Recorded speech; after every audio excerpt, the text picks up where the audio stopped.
Nintendo is one of the biggest video game companies in the world. They have created so many all-time classics such as Super Mario, Legend of Zelda, and iconic games like Super Smash Bros. With a company like Nintendo having so many programs and games they created, there are obviously some forgotten ones that have been shut down, with an example being their card decks back in the late 1800s.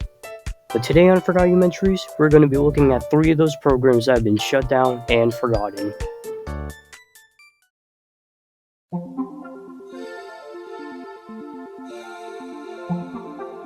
Nintendo Zone was a program on handheld consoles in the DS and 3DS family. It launched with the 3DS and was a hotspot program. How it worked is you would go to a certain store and they would have a hotspot. Once you connected to this hotspot, you would be able to download exclusive content to your 3DS. The exclusive content could be demos that were only available at hotspots or small applications that you could play. Although the idea was pretty neat, people found it pretty useless. The majority found it pointless to bring your 3DS to a hotspot, just some small application. These thoughts have been pretty popular since people first learned about this, which caused the program to most likely have an instant but not terrible downfall.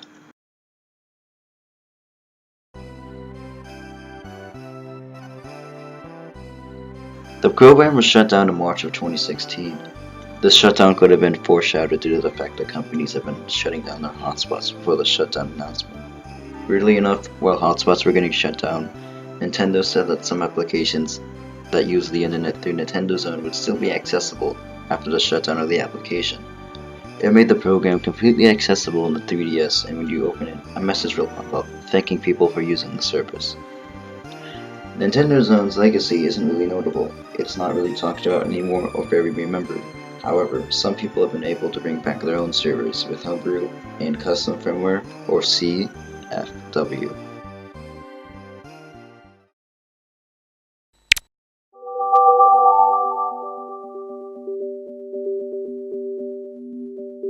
Nintendo Wi-Fi Connection was Nintendo's online service for the Nintendo DS and Wii. Come on now, Wii? It launched in November 2005 and let people play online games together. Such games included Super Smash Bros. Brawl, where you could battle other players, Mario Kart DS and Wii, where you could race or play battle mode. Hell, even Call of Duty was playable online.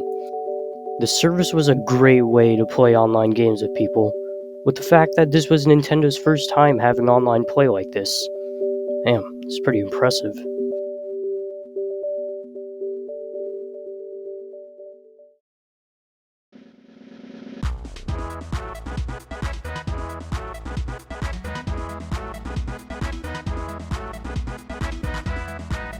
It's no secret that the Nintendo DS and Wii were popular. In fact, it was Nintendo's 2 most sold gaming consoles.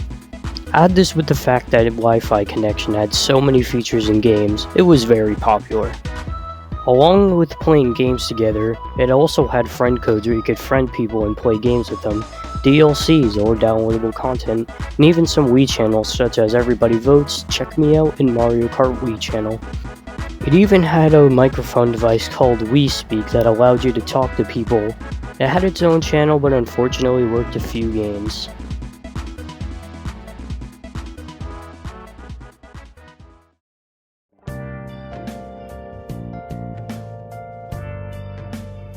In 2011, the 3DS came out, and in the next year, 2012, the Wii U also came out. These 2 consoles were upgraded versions of the DS and Wii. Of course, both of them had an online play service, but instead of using Nintendo Wi-Fi connection, Nintendo decided to use a new service called Nintendo Network. This service worked a lot like WFC, but was for the new 2 consoles.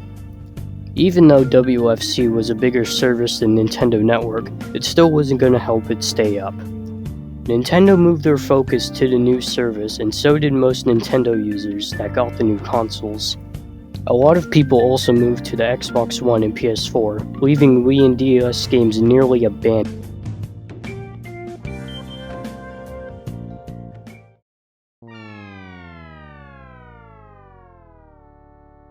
In February 2014, Nintendo made an announcement on their online site saying that Nintendo Wi-Fi connection would be shutting down on May 20th, 2014.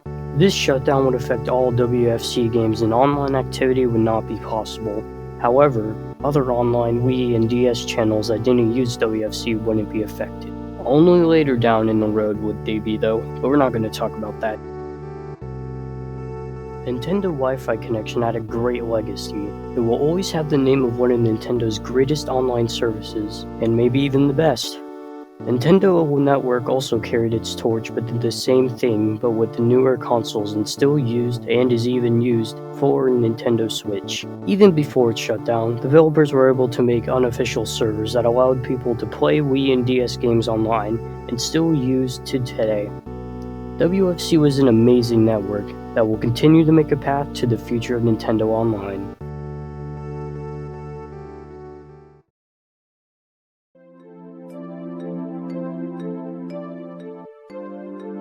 Miiverse was social media made for the Wii U and 3DS. It was first released on the Wii U on November 18, 2012, and on December 9, 2013 for the 3DS in North America. It was later released on a desktop computer. Miiverse was also planned to release on mobile devices but never happened.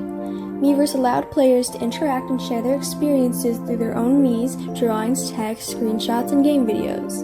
Most users that had a Wii U or 3DS used Miiverse as it was a good social media for console. People would often talk about their gaming experience. Many communities were made for different games or applications, and people would make or talk to their friends. Another popular trend on Miiverse was making art, with Miiverse's drawing feature. Some users would make really good art and it got them many followers. Another reason Miiverse was worth using was because some games did promotions on the social media. Certain games, such as Sonic Lost World, allowed players to share in-game items with other players via Miiverse. Other games, such as Super Mario 3D World, offered pre-made stamps that would be used in handwritten posts, but they would only be used in their communities.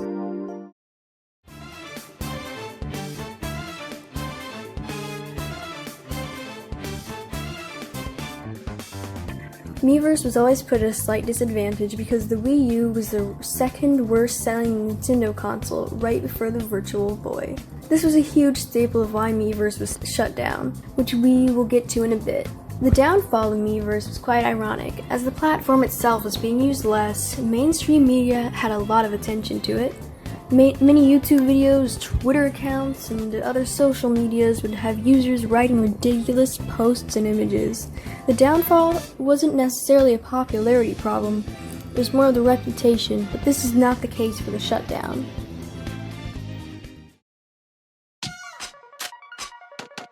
The shutdown of Miiverse was rumored months before it actually happened, because coders found a text file for shutdown announcement message hidden within Miiverse. This rumor ended up to be true. Announced the shutdown on November 8, 2017. The CEO of Nintendo of America, Reggie Fils-Aimé, made a statement about the shutdown in an interview saying this: Miiverse was a great community. It was something we thought would be integral to the Wii U proposition along with TV. Unfortunately, the Wii U didn't scale the way we hoped it would, which makes continuing those services financially challenging. They're all linked from a service, architecture, and delivery standpoint. It's linked.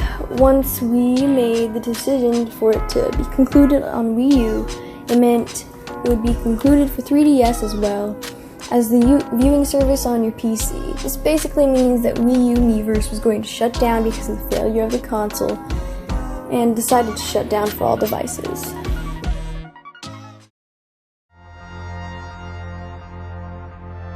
Miiverse, the Wii U's menu was changed from highlighted games to default system apps on the 3DS. The Miiverse app would be unusable, and on the desktop website displayed a thank you drawing made out of hundreds of other Miiverse drawings. It also affected games such as Super Mario, where you couldn't make comments on levels anymore, and just Super Mario 3D Lands. Land stamps became an in-game collection. In Miiverse's lifespan, over 2 terabytes of photos were uploaded to Miiverse, and that's pretty impressive for a social media made on consoles.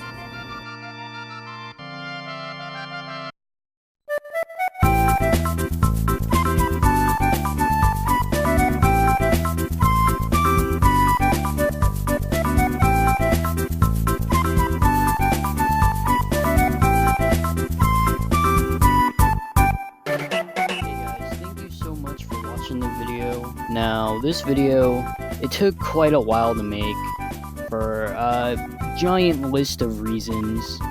I'm not gonna list them all, but first of all, I kind of had no inspiration most of the time to make the video, but I'm still proud of how it came out, because, you know, not a lot of effort, honestly, but what I see as effort, which kind of sucks, went into this video, and so other people were, the people that helped make this video were all really excited to see this come out. So yeah, also because it took me quite a while to actually find 2 other voicers to do this video. So next video, I'm not going to be doing 3 voicers, I'm just going to be doing my voice to, you know, probably make the next video come up faster, upload it faster, because about 2 weeks after the announcement of this episode, the video finally came out, and I don't really want to do that again. So to prevent that, I'm probably going to announce the video like a day before I actually want to upload it. So yeah, once again, thank you so much for watching this video. It means a lot to me if you got this far. And I already have an idea of what episode 3, 4, and 5 are going to be.